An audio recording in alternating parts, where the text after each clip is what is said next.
Are we too busy, never having enough time, then getting all stressed out because we're rushed and can't get things done? Well, is it time that we learned how to deal with time? Today's guest is an expert on time management. Michael Bell is an adjunct professor of business administration at Briarcrest College and Seminary, and he was a vice president with one of the world's largest aluminum manufacturers, and he's the author of Managing God's Time. Michael, great to have you with us today. That's quite a background there. You got aluminum, you got author, you got, a professor, a little bit of everything. Yeah. Thank you so much for having me. It's always a pleasure to be here to talk about time because Wonderful. I was going to say, with all the things in your background, it sounds like you're the perfect person who would have had to develop great time management. absolutely, especially having had two ulcers before I was 35. Yes, Oh, well, just yeah, go, going. Yes, I exactly. had to. I had to. Well, okay, so a lot of people say that they don't have time, and I hear myself say it all the time, but what's wrong with that statement? What is wrong with that statement is we forget a reality. And the Mm. reality is there are 24 hours in a day. The reality is we have 24 hours and it's not going to get more. And actually, it's not going to get less. Right. The other reality we forget is there is no typical day. Think about it. You get up in the morning and there's fire to be put out here. There's a kids or there's school, there's something. So we need to understand a few realities. And the first one is 24 hours. The second one is there is no typical day. The third one is we can't do everything we want to do and others want us to do in available time. And all tasks are not equal. Some are longer, some are shorter, some are more important, some of the, so those are a few. There are more realities, but if we could get our head around this, then you'd be amazed how the great progress would make because we can't solve a problem unless we identify it. And we keep blaming time. And where's the problem? Problem is me. I am not managing my priorities. I am not managing the things I need to do. I am not refusing to do things that I shouldn't be doing. And I'm spending too much time on rabbit holes on the internet. Oh, yeah. Are we just too busy? I mean, we always hear people say, I'm too busy. I say it myself. So, what does too busy mean? Because it sounds like we're too busy. We don't have enough to, we have too much to do in the 24 hours that we've been given. I said to my students, if you're busy, you're not dead. So it's Okay, because there's we're, that. we're always busy because we always take things on. We don't learn no, not now, later. That's crucial to understand because we take, can you do this for me? Oh, yeah, sure. And we don't stop and think, you know what? If I do this, I can't do that. Mhm. If I do this, I am going to have to rush to do that. And the other thing is, we refuse to accept that we cannot multitask. Multitasking, all the research has shown multitasking is wasteful. If you have two things, it means 50-50, 33, 33, 33. We need to be single tasking. But most of all, what I suggest our viewers do is analyze your time. Take a day, any day, because every day is going to be different. Take a weekday and list everything you do. Take a weekend day and list everything you do. And then in the next column, you said, okay, gee, am I really spending so much time here, there, and so on? And try to do a plan to reduce it. The other thing we should be doing? We should be spending time just to goof off. Oh. My time, your time. I call it me time. We say, you know what? I'm just going to go chill. I'm just going to relax. That's recharging. Right? We all need that. Exactly. One suggestion there that you made was about multitasking. Multitasking, it sounds a little strange because we've always heard that it's an asset to be a good multitasker, but that's not always the case, is it? The research, not my opinion, the research says that's bad because of the brain. When you, if you think about it, if you're occupied with this and occupied with that, you can't give 100% here and there at the same time.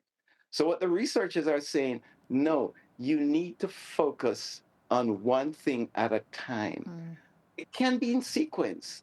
One of the tools that are helpful is what's called a Pomodoro clock, which is a very fancy way of saying whenever you're working, have a timer, and then try to not work for longer than 25, 30 minutes, and then take a break. Hmm. So the Pomodoro clock, in fact, you could get an app which helps you to do it, which I used all the time. So if I'm preparing a lecture, I'm working, I put the Pomodoro clock after 30 minutes, it dings and it says, hey, take 5-minute break.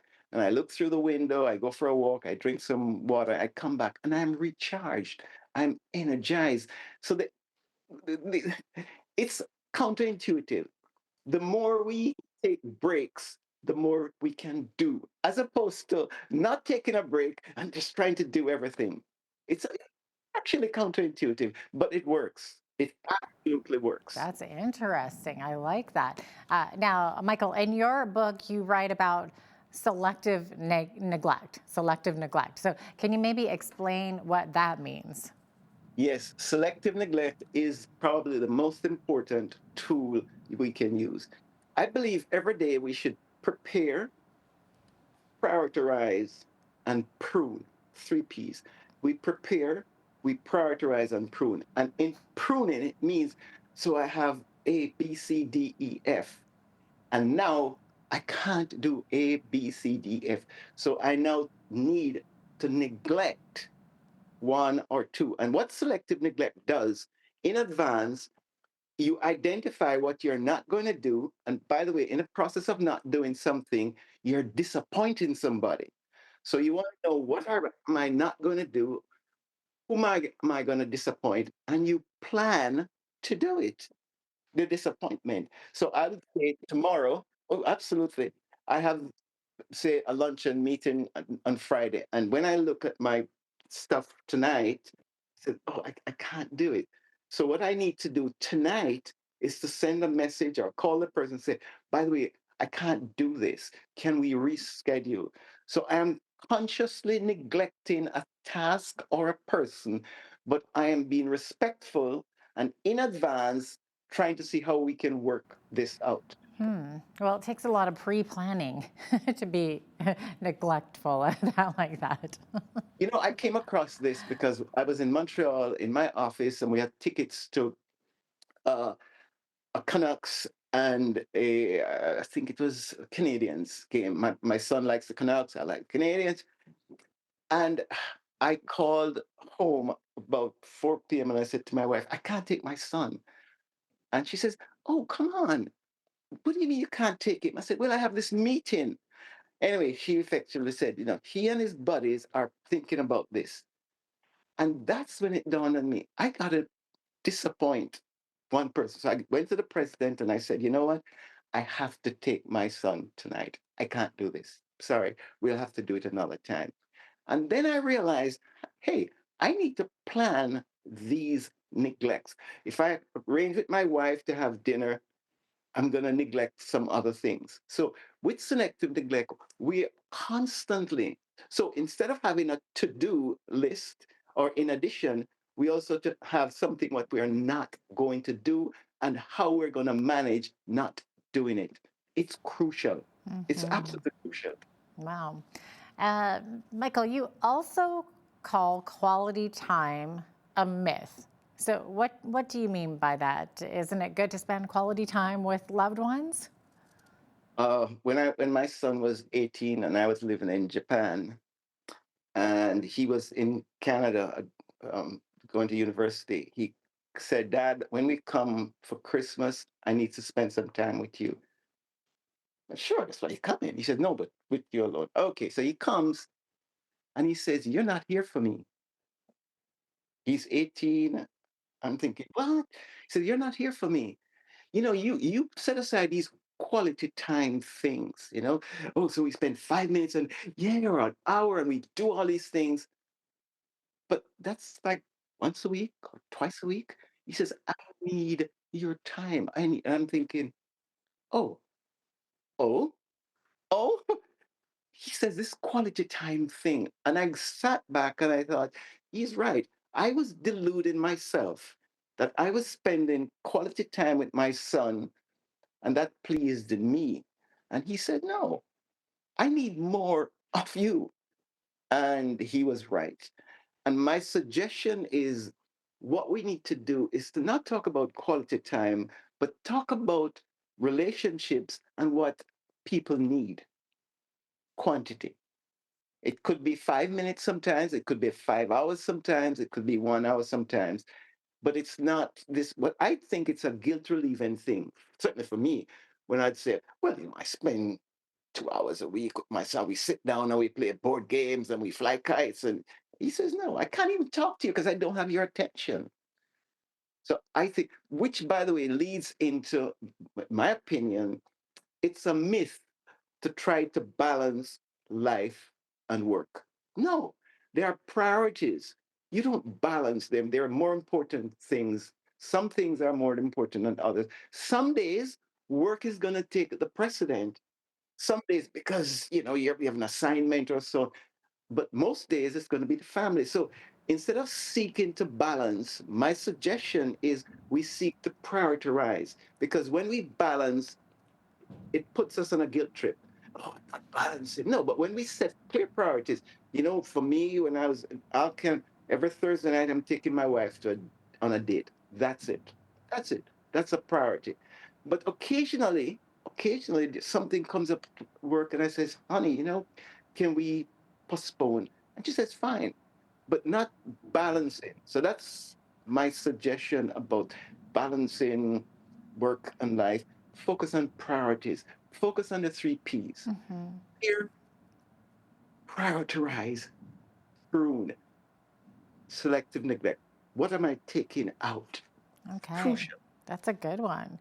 And in your book, you also say to be effective with your time, you say we must set goals. So we set these goals, but we typically don't purposely set aside time for the plan. Yes, because you see, what we have a view in society that we should only budget money as opposed to budgeting time, which actually is more important. So when we set a goal, what's a goal? A goal is a destination, is where we want to go. But a goal is useless without a plan. And the plan represents the steps that we need to do to achieve the goal, which includes time required. But we don't do that. We don't do that. And I think it's important for us to look at a decision making process. When we're making a decision, we need to say, first of all, what's the consequences of doing this and not doing it? We don't do that. So we say, oh, somebody said, can we do this? Oh, yeah, yeah, right. But maybe we won't do it. Maybe we'll do it next week. Maybe we'll do it next year. In other words, we should look at the consequences and timing of these situations. So, yes, we have to work with goals, but without the plan, the goal is a suggestion. Where does time typically get lost? Okay, I strongly recommend that each person identify time drainers. Your time drainer is different from my time drainer. My time drainer actually is writing. I love to write. I'm writing a blog and I will spend forever researching the blog. So I will research. So that's a huge time drainer, which is why I need to use the, the Pomodoro clock. I love Yeah, I pomegranates like anyway. pomegranate too. So, Yeah, yeah. Pomodoro. It's a Pomodoro clock. So each person, but typically what I see, it's our famous phones, the internet, which leads onto Facebook and Instagram. And in other words, it's the devices that we have drain time. Because what happens is we never set time. We need to prepare ourselves to work for task a job or work for time. So if I'm writing a blog, I'm working for tasks. I don't care about the time generally, most times. But if I want to publish it tomorrow, I set a time. So the time drain on my experience, the students and research I've done, the main time drainer actually is quote unquote the internet, because there are rabbit holes we go on, whether it's Oh, TikTok, and yes. this leads to that, etc. So my suggestion is never ever just go on the internet to search. Set a time.